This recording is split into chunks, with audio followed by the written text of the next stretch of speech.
and which we must call out. But overall, I think you yourself knows better than myself that generally you are operating in a free media, in a free media environment. But we are saying even now there are instances where journalists are subjected to some of these unfair labor practices. We are calling and we are using this opportunity to urge journalists not to relent. Journalists, as again was said by the UN General Secretary General, unfettered journalism is the cornerstone for building a fair and impartial institutions. But I would caution that we can't probably talk about unfettered journalism, because that to me would almost create the impression that everything goes, and everything can't really go.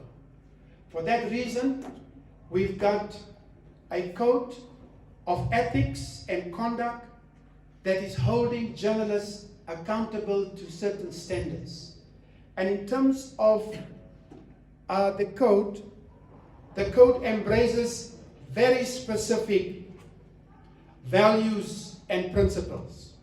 And those are, for example, truthfulness, accuracy, objectivity, impartiality, and fairness.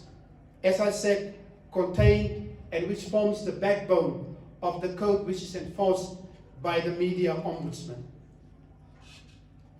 But to zoom in more onto the topic that I was given, with regard to accountability, who should be accountable and to whom should you be accountable? I would say, in a short way, I would say everyone should be accountable. But I would highlight three at least.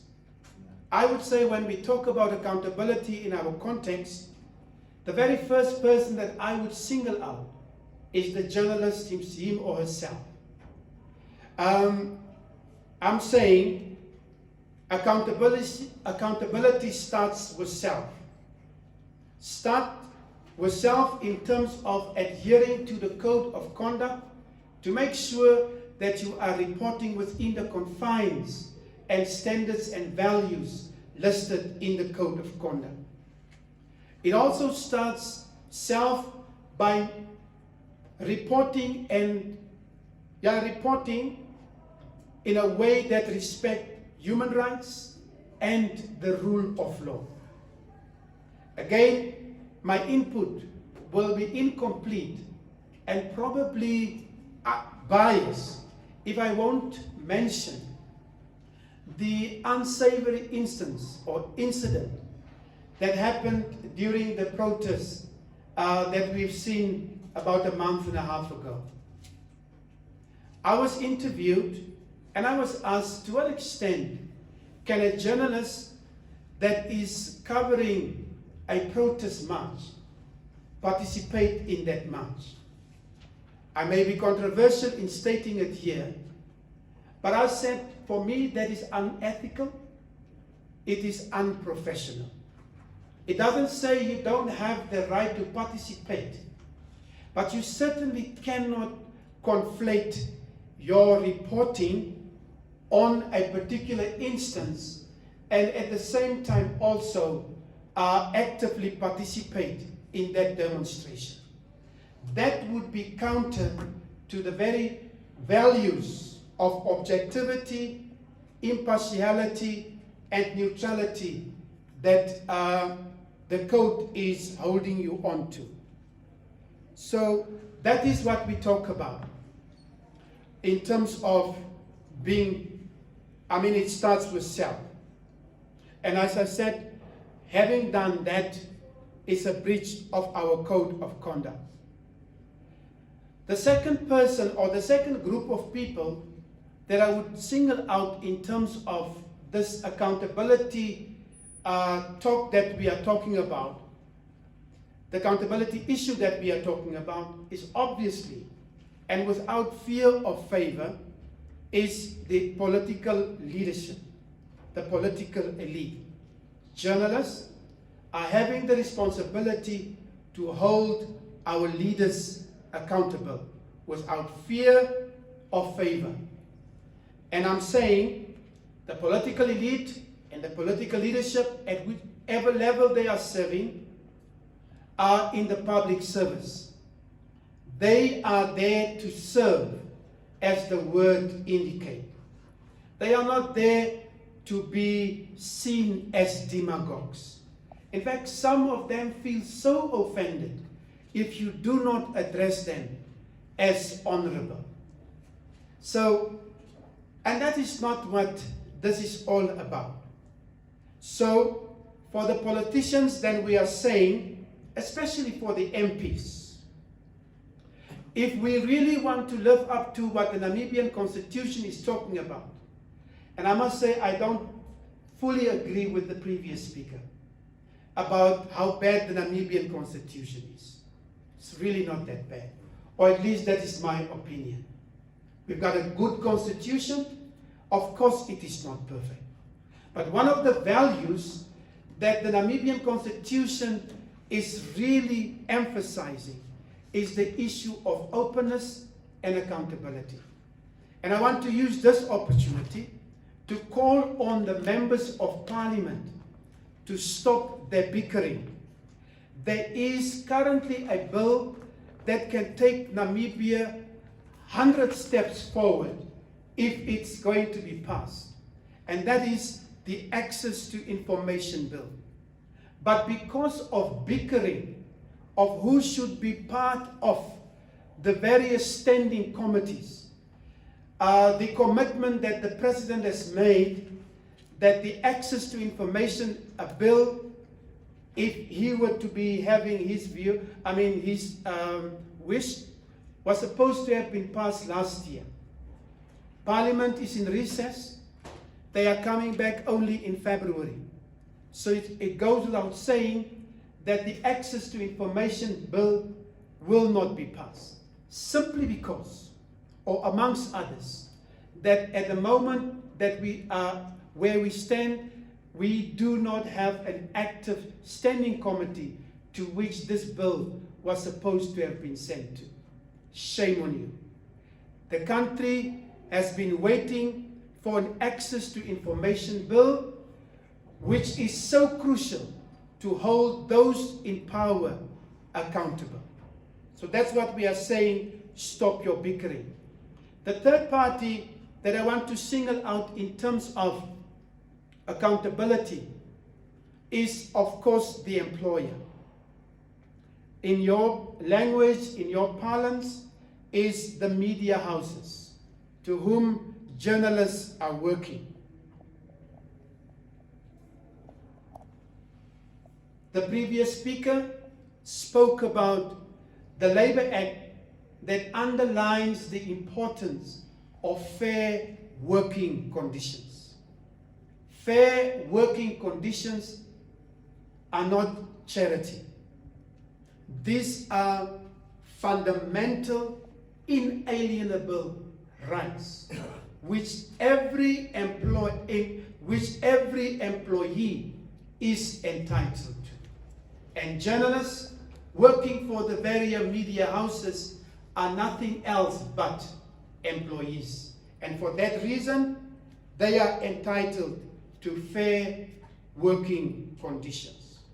And for that reason, we are saying to the new journalist union that is about to be formed, we are saying you should hold your respective employers accountable in that respect. It's not charity. The Constitution and the Labour Act endows you with the right to collective bargaining. And this is what my words to the new leadership is going to be. Yes, our Labour Act talks about It's not everyone that can, and then I want to call upon journalists in general now then.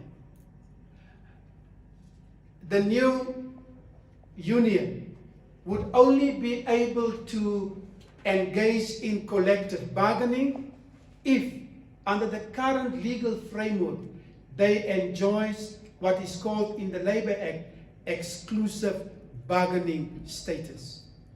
For that reason, journalists are called upon to join the new union in your numbers, so as to add strength and voice to the union, because otherwise they will not be able to join. In conclusion, I want to say to the new union that is going to be formed, guard your independence. And I'm saying this, I'm a former trade unionist. I was for a very long time involved in the union, the Namibian National Teachers Union.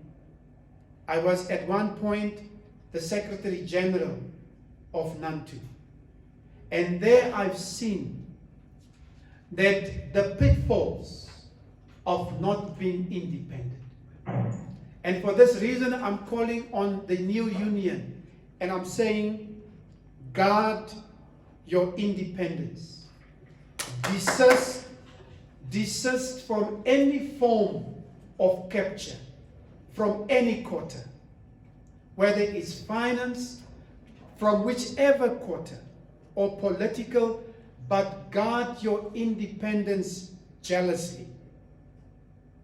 Because if you don't do so, it will invariably cloud and impact your accountability measure and your accountability mandate.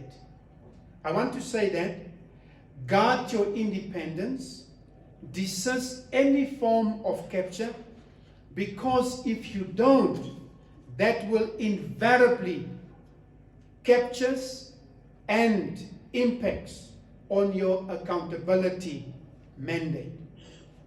The last 2 points, which was already mentioned by the Secretary General, build solidarity with like-minded bodies and social formations.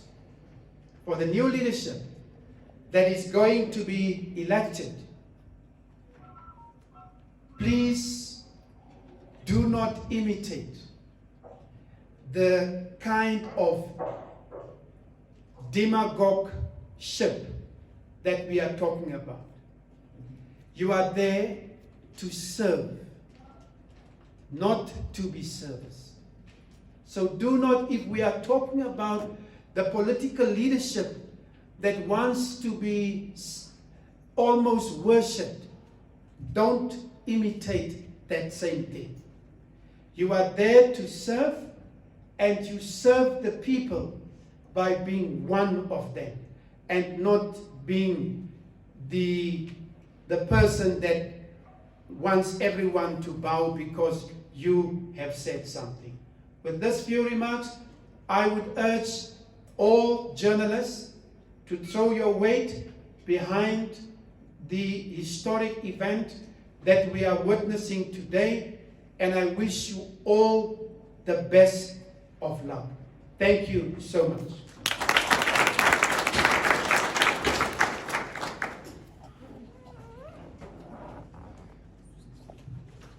Very strong words there. Guard your independence and desist from any capture, any form of capture.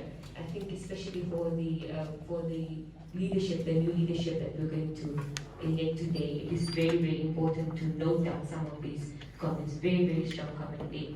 Now, that was our last speaker for the day, and we just follow on our program.